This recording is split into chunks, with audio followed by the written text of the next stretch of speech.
Bienvenue à toutes et à tous pour ce culte du dimanche 5 octobre. Comme vous pouvez le constater, nous avons commencé les travaux d'installation d'un écran et nous espérons que prochainement nous pourrons chanter les cantiques en utilisant l'écran. Que la paix et la grâce de notre Seigneur soient avec nous tous, de la part du Père, du Christ Jésus, notre Sauveur, et que la communion de l'Esprit Saint nous unisse pour célébrer ensemble ce temps mis à part pour notre Dieu. Les apôtres disent au Seigneur : « Augmente en nous la foi ». Le Seigneur dit : « Si vraiment vous aviez la foi gros comme une graine de moutarde, vous diriez à ce sycomore : déracine-toi et va te planter dans la mer, et il vous obéirait. » Les apôtres ont tout quitté pour suivre Jésus. Ils ont été à son école, école de la foi, école du royaume. Ils ont écouté ses enseignements et ses paraboles. Ils ont assisté à des rencontres, à des guérisons. Ils ont été envoyés comme des agneaux au milieu des loups pour proclamer le règne de Dieu. Mais l'école de Jésus est aussi une école d'humilité.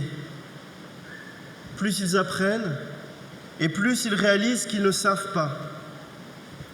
Alors, ils se tournent vers le Maître et lui adressent la bonne demande : augmente en nous la foi. Au commencement de ce culte, nous ne voulons pas aborder Dieu en propriétaire, fort de nos bonnes actions et de nos certitudes. Non. Nous voulons nous tenir devant lui en vérité, avec nos imperfections. Je vous invite à la prière. Oui, Père, nous sommes ici devant toi, les mains ouvertes. Augmente en nous la foi, la confiance et la fidélité. Augmente en nous l'amour, la compassion, la gratuité. Augmente en nous l'espérance, la patience et l'humilité.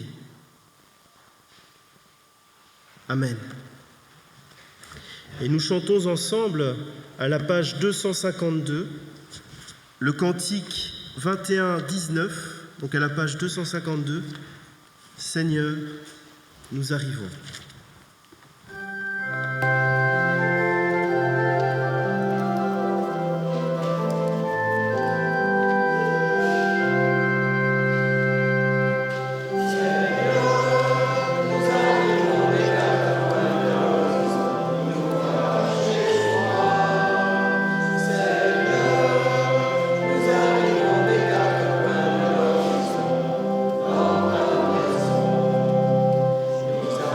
Nous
Venez, chantons avec allégresse à l'Éternel, poussons des cris de joie vers le rocher de notre salut.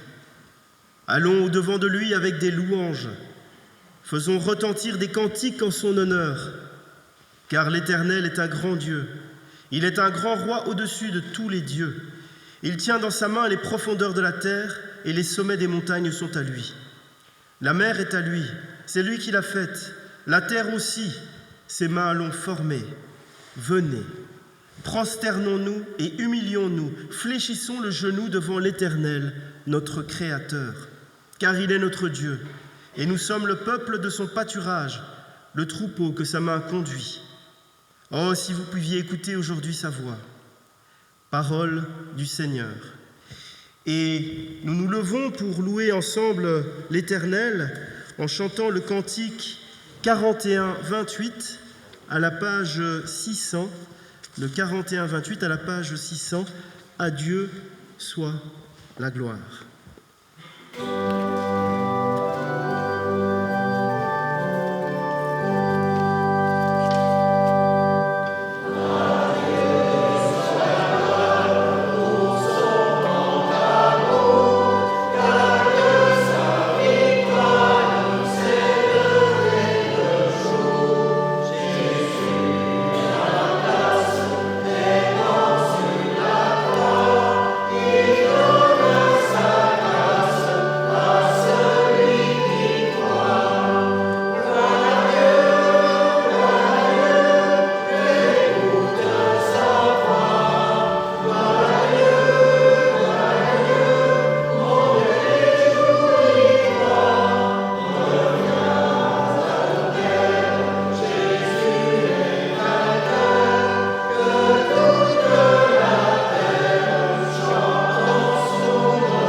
Je crois en Dieu le Père Tout-Puissant, Créateur des cieux et de la terre.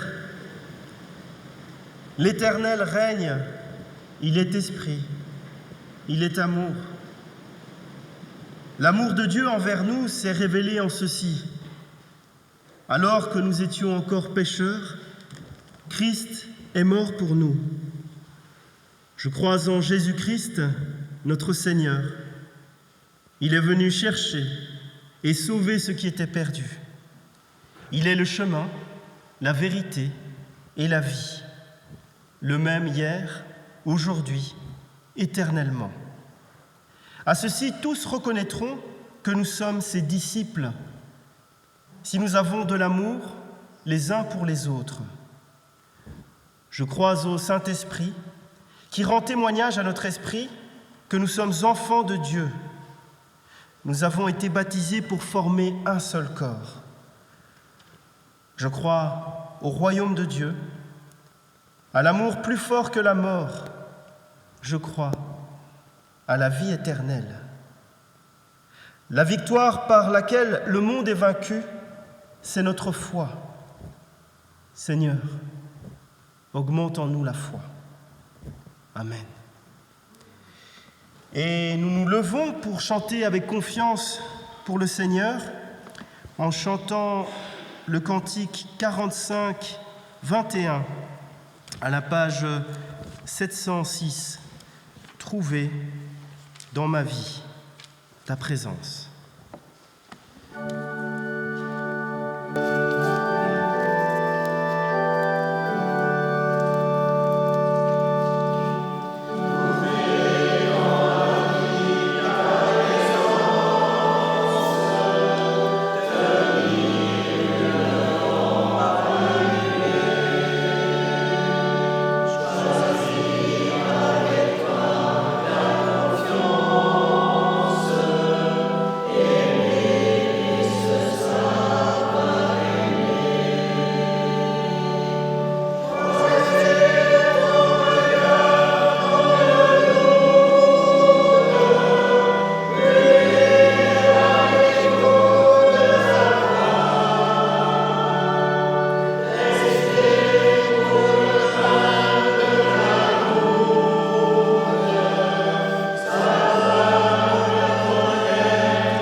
Un rabbin explique que 613 commandements ont été donnés à Moïse, ce compris les 10 commandements.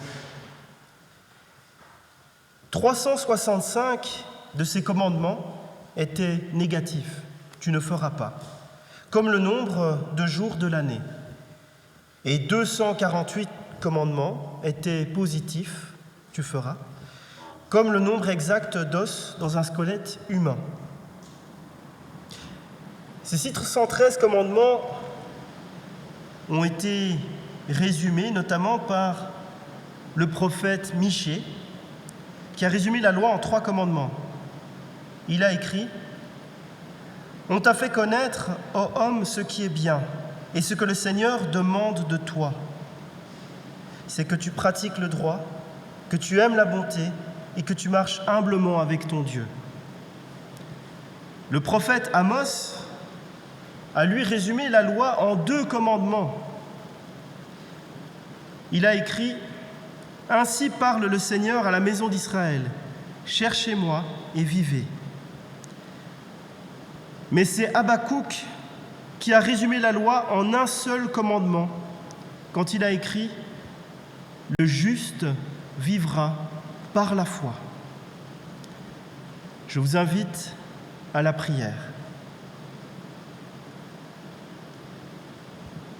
Le juste vivra par la foi. Pour nous aussi, Seigneur, cette parole est première. Mais comment allons-nous la recevoir? Nous qui vivons si souvent par intérêt, par avarice ou par convoitise. Tu nous appelles à être intègres, à pratiquer la justice et la vérité. Et nous sommes divisés, inconstants, prisonniers de nos hypocrisies. Tu nous appelles à pratiquer le droit et à aimer la bonté. Mais bien souvent, nous sommes trop pleins de nous-mêmes, prisonniers de nos envies. Tu nous appelles à marcher humblement avec toi et à toujours te chercher. Mais bien trop souvent, nous sommes paresseux dans notre foi. Seigneur, nous te prions pour que ta grâce, pour que la foi, l'évangile, l'amour, la justice ne soient plus de simples mots entendus dans la Bible, mais qu'ils deviennent véritablement des signaux qui jalonnent notre vie. Amen. Le juste vivra par la foi. Telle est l'assurance que Paul partage avec les Corinthiens. Dieu vous a unis à Jésus-Christ. Il a fait du Christ votre sagesse. Par le Christ, nous sommes rendus justes devant Dieu. Nous sommes amenés à vivre pour Dieu. Nous sommes délivrés du péché. Et nous nous levons pour chanter ensemble à la page 824, le cantique 5108, à la page 824, Grande et merveilleuse.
Je vous invite à la prière.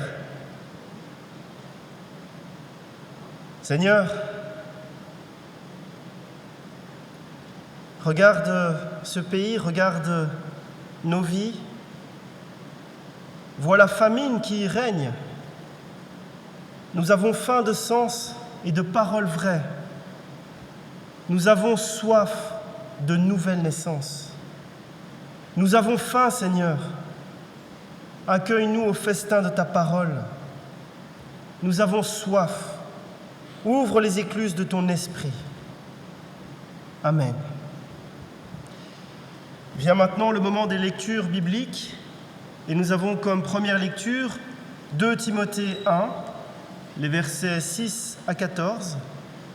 Et comme deuxième lecture, nous avons Luc 17, les versets 5 à 10.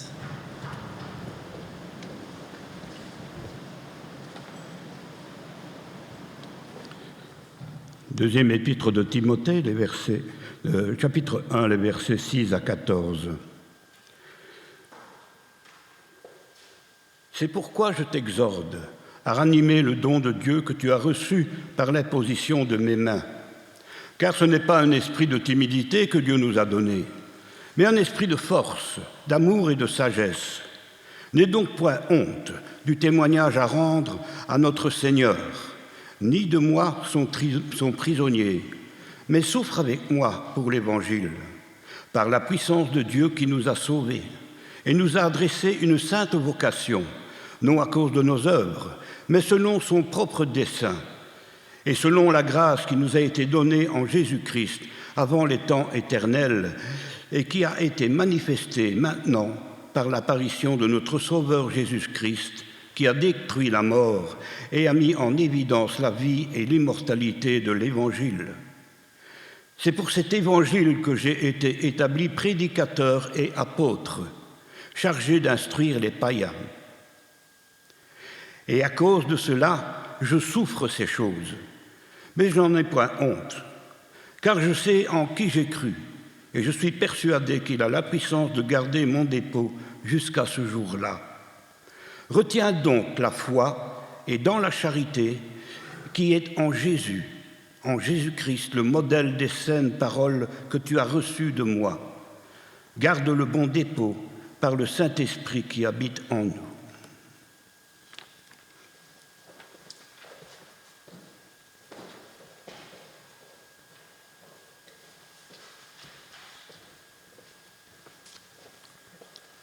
Nous lirons maintenant dans Luc 17, les versets 5 à 10. Les apôtres dirent au Seigneur, « Augmente-nous la foi. » Et le Seigneur dit, « Si vous aviez de la foi comme un grain de sénévé, vous diriez à ce sycomore, « Déracine-toi et plante-toi dans la mer. » Et il vous obéirait. Qui de vous, ayant un serviteur qui laboure ou paie les troupeaux, lui dira quand il revient des champs, « Approche vite et mets-toi à table » Ne lui dira-t-il pas au contraire, « Prépare-moi à souper, ceins-toi et sers-moi jusqu'à ce que j'aie mangé et bu. Après cela, toi, tu mangeras et boiras. » Doit-il de la reconnaissance à ce serviteur parce qu'il a fait ce qui lui était ordonné? Vous de même, quand vous avez fait tout ce qui vous a été ordonné, dites, nous sommes des serviteurs inutiles. Nous avons fait ce que nous devions faire.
Dans leur désir de bien faire, les futurs missionnaires de la bonne nouvelle, les apôtres, craignent que leur foi ne soit pas assez forte et qu'au moment d'en témoigner devant les hommes, leurs convictions ne viennent à vaciller. Aussi, souhaitent-ils que le Maître leur apprenne à faire grandir la foi dans leur cœur et dans leur esprit. Ils demandent « Seigneur, augmente en nous la foi ». À leur question, Jésus répond par une image forte. Il suffirait d'une foi comme un grain de sénévé, comme une graine de moutarde, toute petite semence d'à peine 1 millimètre de diamètre. Bien, il suffirait d'avoir une foi comme une graine de moutarde pour dire à un sycomore, c'est-à-dire à un mûrier, « Déracine-toi et va te planter dans la mer », pour qu'aussitôt il l'obéisse. Le mûrier est un grand arbre aux racines puissantes et bien ancrées, très difficile à arracher, et que par ailleurs, on ne pourrait pas faire pousser dans l'eau. Double paradoxe. Difficile de déraciner un arbre comme un mûrier et inconcevable de le planter dans l'eau. Ce que Jésus veut exprimer est très clair. La foi assure un appui solide qui permet d'affronter des défis invraisemblables, des tâches grandioses, humainement impossibles. Qui a la foi, c'est-à-dire qui s'appuie avec confiance en Dieu, eh bien, à cette personne, rien ne pourra résister. D'ailleurs, Jésus dira dans un autre passage des Évangiles que tout est possible à celui qui croit. Et l'humilité est le préalable de la foi. C'est l'humilité qui assure à la fois la force. C'est l'humilité qui lui assure l'appui de Dieu. Cela demande la reconnaissance de la faiblesse personnelle, la reconnaissance de ses limites. Dieu est le protagoniste de l'histoire du salut et il nous invite à collaborer comme de bons serviteurs. Et c'est le propos de la deuxième partie du passage des Évangiles, où on nous parle d'un serviteur qui, après une longue journée de travail dans les champs, doit encore continuer à travailler en préparant le repas de son maître et sans avoir d'attente de reconnaissance en plus. L'exemple que donne Jésus dans la deuxième partie de ce passage nous apprend que foi et service sont indissociables, intimement liés. Un service intense, comme celui de l'ouvrier qui a travaillé toute la journée et qui, en rentrant chez lui fatigué et affamé, s'est encore mis à préparer le dîner de son maître sans se plaindre et sans se dire qu'il faisait quelque chose d'extraordinaire. L'exemple de Jésus est très exigeant. De nos jours, nous aurions tendance à penser que cet individu aurait besoin des bons conseils d'un avocat du travail pour revendiquer ses droits face à un tel patron. Mais le service jusqu'au bout que Jésus réclame, eh bien, c'est bien celui qu'il a réalisé lui-même. Le Fils de l'homme n'est pas venu pour être servi, mais pour servir et donner sa vie en rançon pour la multitude. La foi fait des miracles, si toutefois elle se manifeste dans le service, en suivant l'exemple de Jésus.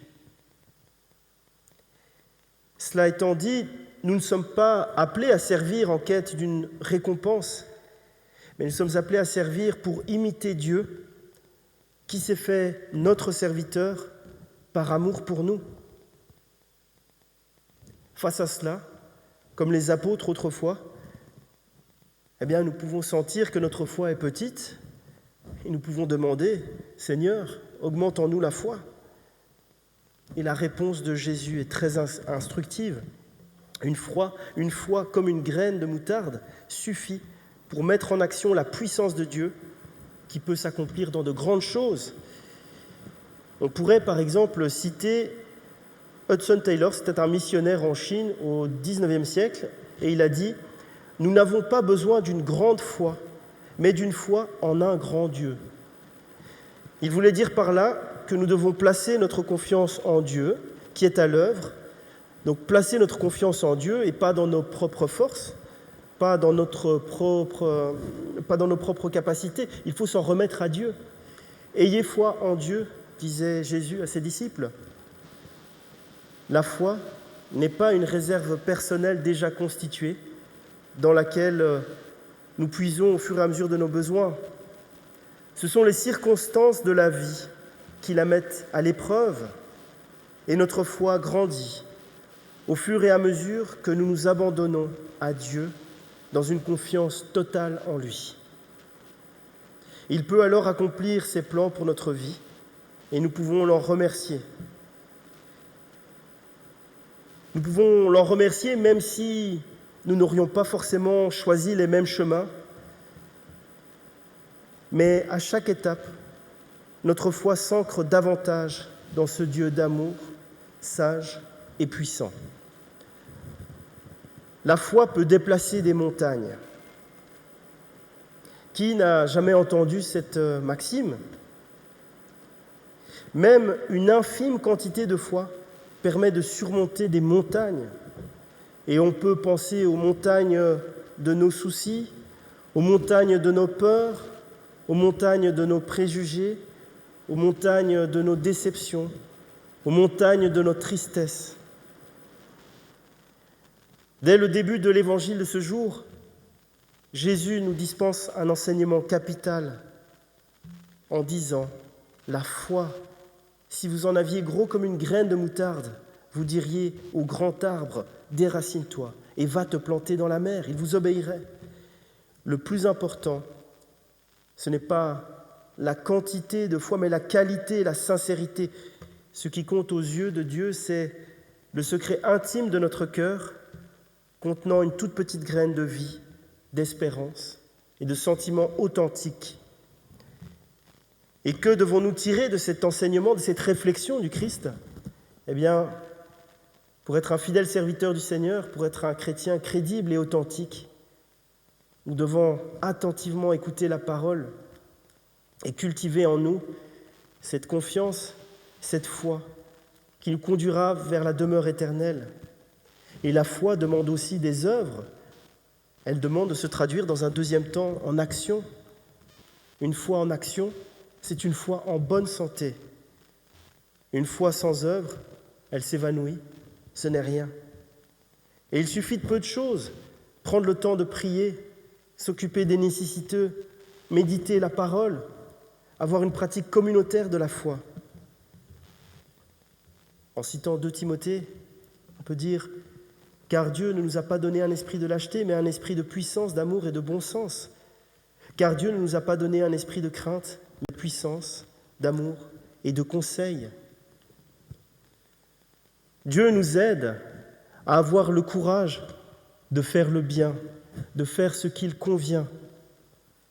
Il ne veut pas qu'on cède à la lâcheté, cette mauvaise peur qui nous retient de faire les choses qui plaisent à Dieu. Et nous ne devons pas avoir honte de faire ce qui plaît au Seigneur. Et demandons à Dieu l'assurance que tous ceux qui veulent servir Dieu aujourd'hui, eh bien, demandons l'assurance que Dieu leur fournira tout ce dont ils ont besoin pour y arriver, quelles que soient les difficultés. Amen.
Vient maintenant le moment de la prière d'offrande.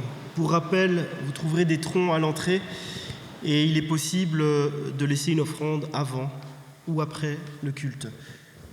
Nous prions.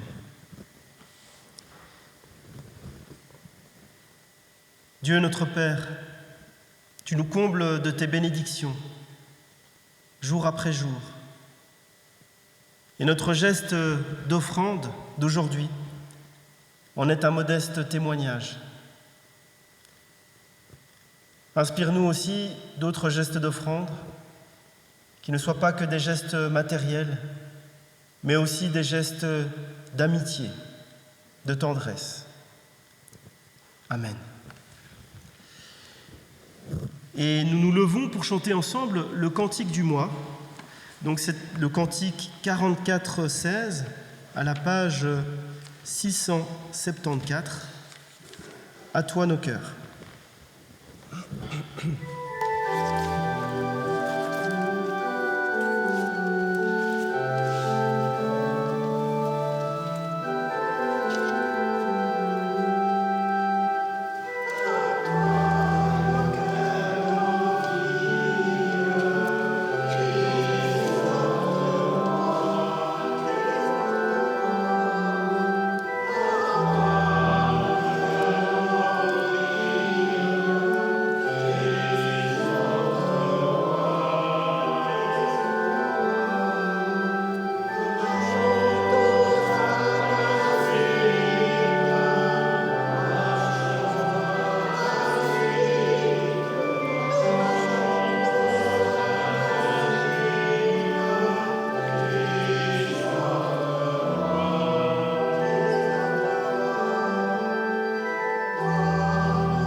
Au moment de célébrer ensemble le repas du Seigneur, tournons-nous vers le Père céleste.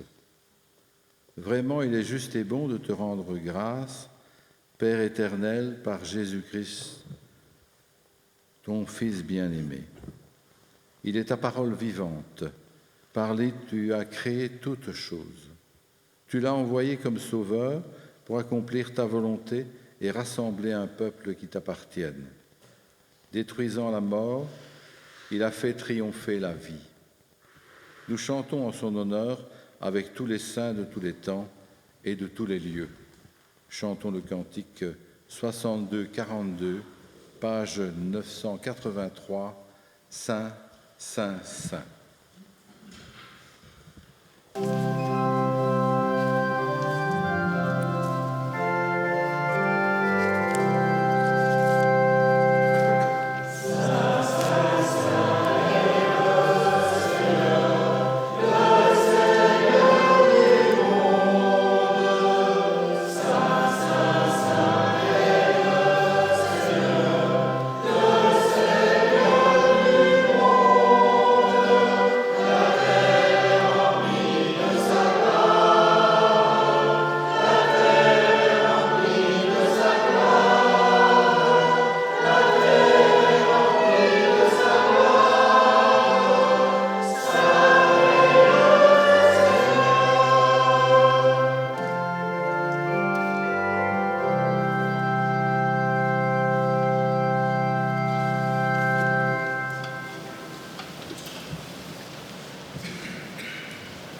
Jésus prit du pain et prononça la prière de bénédiction.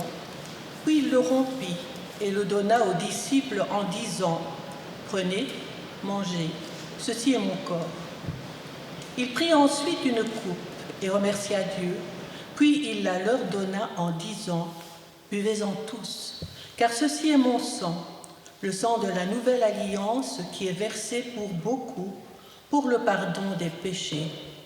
Je vous le dis, je ne boirai plus désormais de ce fruit de la vigne jusqu'au jour où je le boirai nouveau avec vous dans le royaume de mon Père. » Nous prions. Nous faisons mémoire de la mort et de la résurrection de ton Fils Jésus-Christ. Envoie ton Saint-Esprit sur nous, afin que nous ayons part à la communion, au corps et au sang du Christ.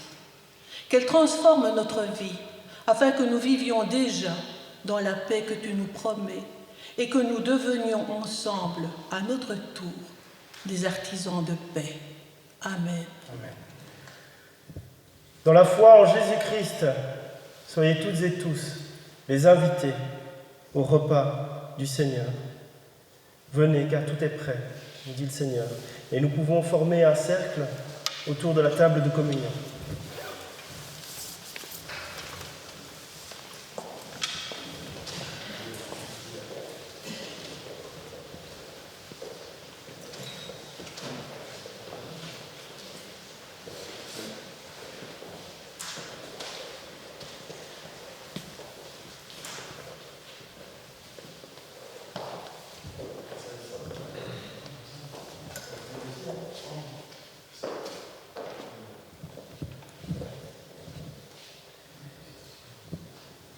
Le pain que nous rompons est communion au corps de notre Seigneur Jésus-Christ. La coupe de bénédiction pour laquelle nous rendons grâce est communion au sang de notre Seigneur Jésus-Christ, sang de la nouvelle alliance.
Seigneur, notre Dieu, nous te rendons grâce pour ce pain et ce vin partagés qui nourrissent notre foi, qui donnent corps à notre fraternité, qui font vivre notre communauté dans l'unité de ton espérance.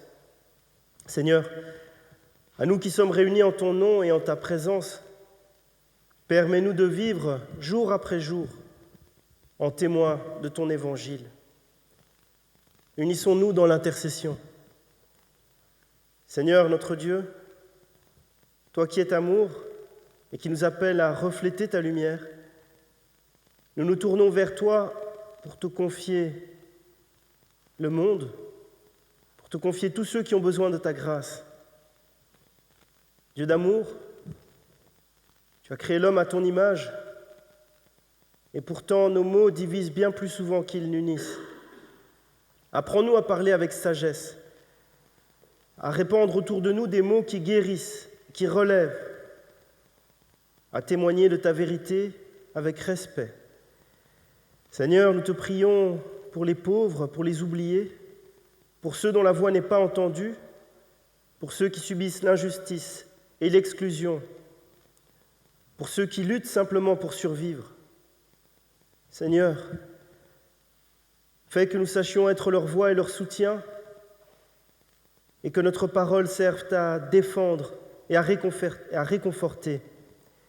Seigneur, nous te prions pour les malades, les endeuillés, les désespérés, pour ceux qui souffrent dans leur corps, pour ceux qui sont accablés par la solitude, pour ceux dont l'espoir vacille.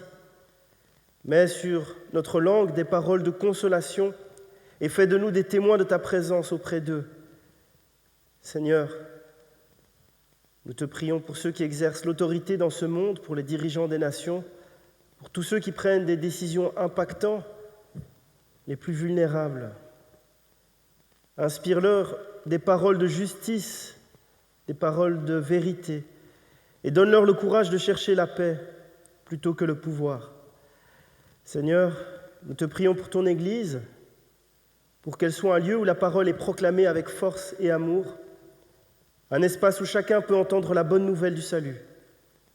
Aide-nous, en tant que disciples, à parler avec bienveillance, à annoncer ton évangile, non seulement par nos discours, mais aussi par nos actes et nos engagements.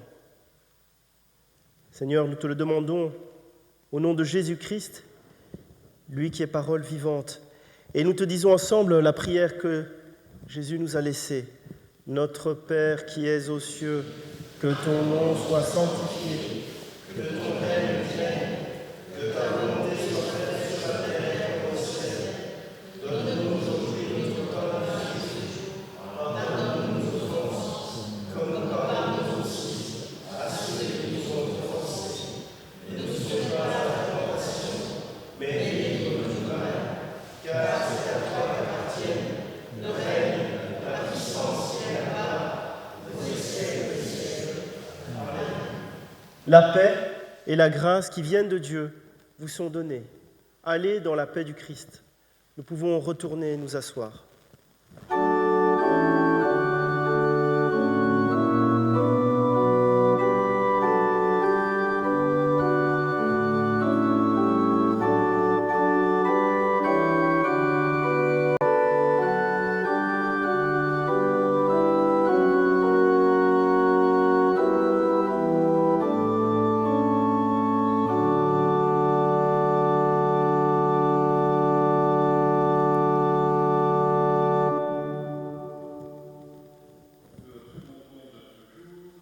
Est destiné à la diaconie.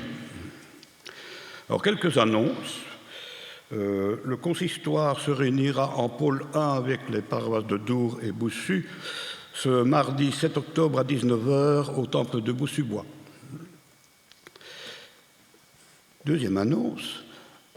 Le 19 octobre, ciné-débat, ici dans la salle annexe, à 14h, avec le thème « Miracle du ciel ». Et la prochaine réunion de prière se déroulera le 17 octobre à 14h. N'oublions pas non plus, le 17 octobre, il y aura la journée mondiale du refus de la misère, nous nous réunirons économiquement à l'hôtel de ville, à la salle Allard-Olivier, dès 19h. Le 17 octobre, 19h, rendez-vous pour la journée mondiale du refus de la misère. Je vous invite, après le culte, à un apéro. Oui, je sais, il y a qu'il me faut de grands yeux, il va l'oublier. Non, je ne l'ai pas oublié. Il y a un apéro après le culte dans la salle annexe. Et je voudrais aussi remercier celles et ceux qui, hier matin, toute la matinée, ont participé à une journée d'entretien des locaux, et je vais même dire de travail, puisque vous le constatez, on a installé un écran multimédia qui sera bientôt opérationnel, mais on doit encore faire quelques essais. Voilà.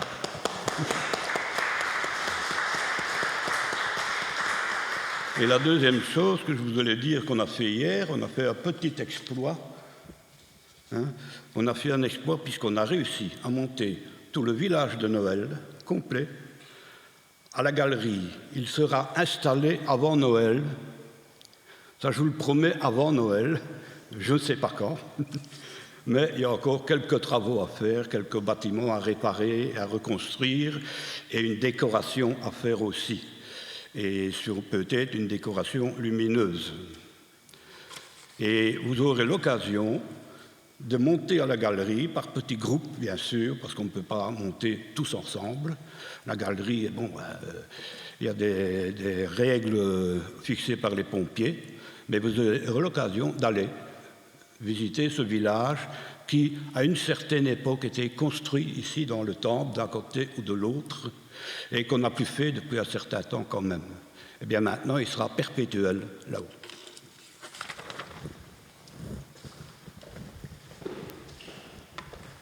Merci. Et nous nous levons pour l'exhortation et la bénédiction.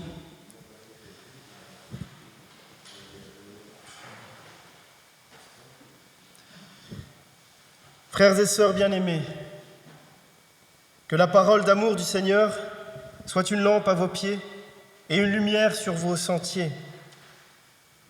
Que cette lumière rayonne en vous et par vous, sur ce monde que le Seigneur a tant aimé. Que la tendresse du Seigneur vous recouvre et que sa force vous relève.